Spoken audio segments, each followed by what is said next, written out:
പെസഹ ദിന കർമ്മങ്ങളിൽ പങ്കെടുത്ത ഇടുക്കി നിയോജക മണ്ഡലം സ്ഥാനാർത്ഥികളായ റോഷി അഗസ്റ്റിനും റോയ് കെ പൗലോസും ഇടുക്കി വെള്ളയാംകുടി സെയിന്റ് ജോർജ് പള്ളിയിലാണ് തിരുകർമ്മങ്ങളിൽ പങ്കെടുത്തത്.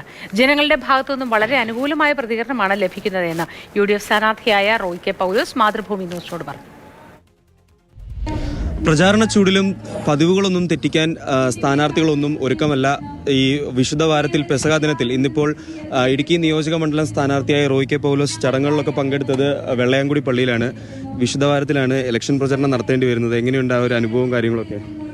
അല്ല, തെരഞ്ഞെടുപ്പ് പ്രചാരണ രംഗത്ത് ഇതൊക്കെ വളരെ ഒരു സന്തോഷകരമായ കാര്യമാണ്. ഈ വിശുദ്ധ ദിവസങ്ങളൊക്കെ ഇതിനിടയിൽ വരുന്നുവെങ്കിൽ പോലും തെരഞ്ഞെടുപ്പ് പ്രചരണത്തെ ഒന്നും ബാധിച്ചിട്ടില്ല. ഞങ്ങൾക്കത് കൂടുതൽ സന്തോഷം നൽകുന്ന കാര്യമാണ്. ഈ നിയോജകമണ്ഡലത്തിൻ്റെ ഏത് ഭാഗത്ത് ചെന്നാലും ഒരു വലിയ വികാരം ജനങ്ങളുടെ ഇടയിലുണ്ട്. ഒന്നൊരു ഭരണവിരുദ്ധ വികാരമാണ് ഇതിൻ്റെ ഏറ്റവും അടിസ്ഥാനപരമായിട്ടുള്ള ഒരു കാര്യമെന്ന് പറയുന്നത്.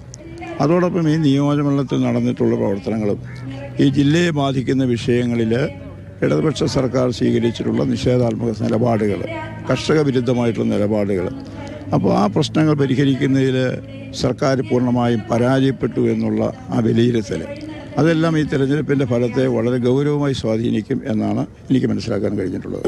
ഇവിടെ ഒരു പട്ടയവും കൊടുക്കാൻ പറ്റുന്നില്ല. ഇവരെല്ലാം പത്രപ്രസ്താവന നടത്തുന്നു, അല്ലെങ്കിൽ ഗവൺമെൻറ് തീരുമാനിച്ചു എന്ന് പറയുന്നതല്ലാണ്ട് ഒരു പട്ടയവും നിലവിൽ കൊടുക്കാൻ പറ്റുന്നില്ല.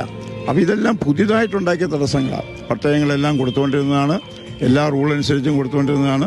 CHRലും അർഹരായിട്ടുള്ളവർക്ക് പട്ടയം കൊടുത്തുകൊണ്ടിരുന്നതാണ്. അതുപോലെ നിർമ്മാണ നിരോധനം എന്ന് പറയുന്ന ആ സംഗതി, ആ ഉത്തരവ് കൊണ്ടുവന്നത് ഈ ഗവൺമെൻറ്റാണ്. ഇതെല്ലാം നിലനിൽക്കുകയാണ്. ടൂറിസം മേഖലയും എല്ലാം ഇത് കാര്യമായിട്ട് ബാധിച്ചിട്ടുണ്ട്. ഇതെല്ലാം ജനങ്ങളുടെ ഇടയിൽ അതിശക്തമായിട്ടുള്ള ഒരു ഗവൺമെൻറ് വിരുദ്ധ നിലപാട് ഇവിടെ ഉണ്ടായിട്ടുണ്ട്. അത് നമ്മളൊക്കെ പ്രതീക്ഷിക്കുന്നതിലും വളരെ ശക്തമാണ് എന്നാണ് എനിക്ക് മനസ്സിലാക്കാൻ കഴിഞ്ഞിട്ടുള്ളത്.